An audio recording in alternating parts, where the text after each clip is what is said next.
Monsieur Loiseau. Merci, Monsieur le Président, Monsieur le Ministre. J'ai en préambule, j'ai quelques bouteilles de vin de Marolles dans mon bureau et malheureusement, je n'ai pas pensé à vous en emmener ce matin.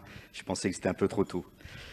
Monsieur le Ministre, vous semblez à l'écoute des difficultés des agriculteurs, comme en témoigne la succession des adaptations réglementaires mises en œuvre et le budget conséquent pris sur les finances de l'État concernant les calamités agricoles. Des aides sont mobilisées au travers du plan de relance, 100 millions pour l'adaptation au changement climatique.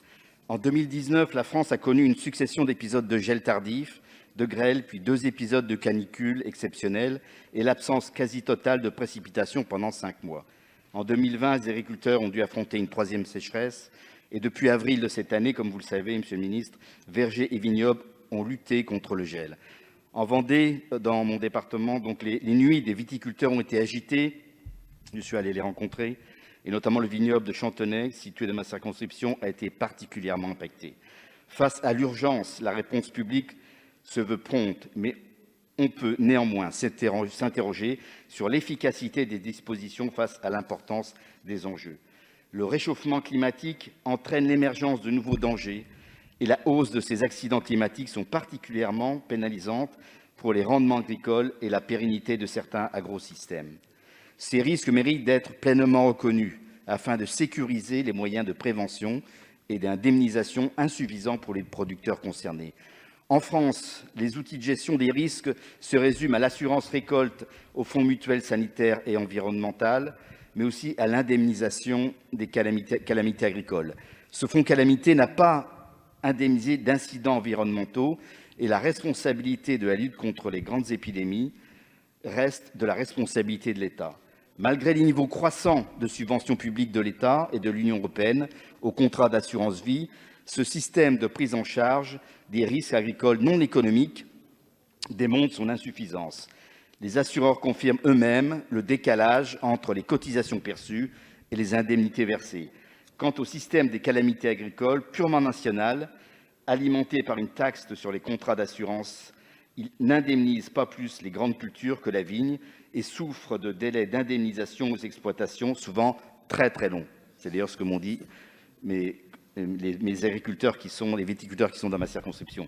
Enfin, dans le règlement européen, les fonds du type ISR n'existent que pour le secteur des fruits et légumes.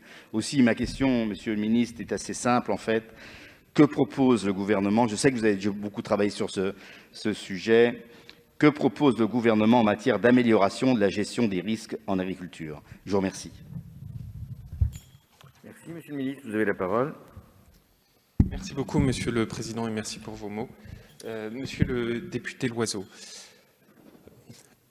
réussir à trouver une solution sur la gestion des risques est probablement ce qui est de plus important, dans les prochains mois, tout simplement parce que mettons-nous à la place des jeunes agriculteurs, en ayant en tête que la moitié des agriculteurs arrivent à la retraite dans les 5 prochaines années, donc il faut les remplacer. Mettons-nous à la place de ces jeunes agriculteurs qui se disent « je vais m'endetter pour reprendre une exploitation et en même temps j'ai une épée de Damoclès au-dessus de la tête qui est potentiellement, du fait d'un aléa du changement climatique, perdre l'ensemble de ma production pendant 1 à 2 années sur les 5 prochaines années de production. » Ça devient ingérable. Et donc c'est l'un des principaux défis, peut-être même le plus important. Face à ça, quelles sont les dispositions possibles? Aujourd'hui, on constate qu'on a un secteur de l'assurance qui est très peu développé en comparaison de certains pays. Grande culture à peu près 30%, viticulture à peu près 30%, arboriculture 6%, prairie 1%. On constate aussi qu'on a plusieurs dispositifs, vous l'avez dit, calamités agricoles, mais pour lesquels certains secteurs, notamment ceux dits assurables, ne sont pas éligibles, l'assurance récolte et parfois le FMSE, vous l'avez mentionné. Et puis on dit surtout, et c'est ça qu'on cherche depuis 10 ans, il faut changer un certain nombre de critères. Et peut-être même qu'en changeant ce certain nombre de critères, on va rendre le système plus attractif, donc il y aura plus de personnes qui vont cotiser, et donc ça permettra de faire diminuer la cotisation. Moi, j'ai beaucoup travaillé dessus, et je pense qu'en fait, ceci n'est pas la bonne solution. D'une part parce que le 30% de personnes assurées est assez représentative en fait des 100% potentiels. Or, les 30% assurés sont déjà face à un régime qui est déficitaire, comme vous l'avez mentionné dans votre question, et qu'en plus, c'est pas en changeant quelques périmètres qu'on va permettre à l'assurance récolte de mieux se développer. Donc je pense qu'il faut repenser totalement le système, en ayant une ambition beaucoup plus forte, en imaginant des dispositifs type la coassurance, la réassurance, dans la lignée d'ailleurs de ce que propose Frédéric Descrozaille, que j'ai mandaté sur le sujet. Et deux, je pense qu'il faut partir du principe que le monde agricole lui seul n'est pas en capacité de le financer, que ce soit sur les propres budgets ou que ce soit sur le budget de la PAC.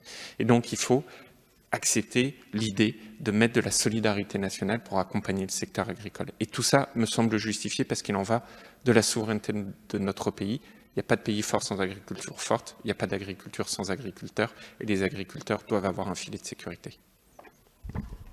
Très brièvement, parce que le temps... Brièvement, juste une idée qui m'a été suggérée par les viticulteurs de mon département. Est-ce qu'il ne faudrait pas mieux mettre en place, concernant le gel notamment, puisque le dérèglement climatique va continuer, évidemment, et malheureusement, est-ce qu'il ne serait pas mieux de mettre en place des mesures préventives que des mesures de remboursement après? Voilà, c'est une idée, je pense que vous l'avez déjà eue, Monsieur le Ministre. Merci.